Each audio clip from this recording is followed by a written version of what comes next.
জ্বালানি সংকট মোকাবেলা করার জন্য আমাদের ফেরেশতা শিশুদের উপরে প্রথমে হাত পড়েছে, তাদের স্কুল বন্ধ করে দিয়ে ঘরে পাঠিয়ে দেওয়া হচ্ছে।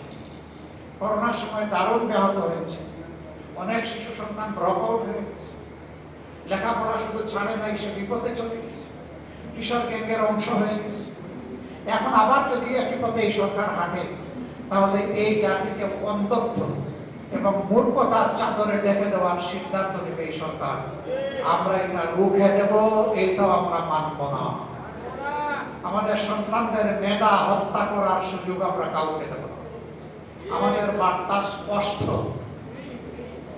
সব ব্যবস্থাপনা নেওয়ার পরে সর্বশেষ হবে শিক্ষা, এর আগে নয়। শিক্ষা দিয়ে নয়, লোড ম্যানেজমেন্ট বলেন আর ডিমান্ড ম্যানেজমেন্ট বলেন, আমার শিশু সন্তানদেরকে দিয়ে নয়, শিক্ষা দিয়ে। এটা সবার শেষ।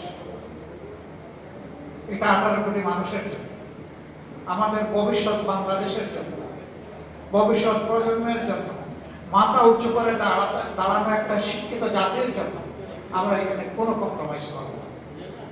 আবার আজকের এই আলোচনা সভার শুভকামনা করে এবং যাত্রার অব্যাহত যাত্রা মহান মাহবুদের দরবারে কামনা করে আয়োজক সবাইকে, সংগঠনের সবাইকে, সুধী মণ্ডলীকে আমার পক্ষ থেকে কৃতজ্ঞতা জানিয়ে আমার বক্তব্য এখানে শেষ করছি। আল্লাহ হাফিজ। বাংলাদেশ জিন্দাবাদ।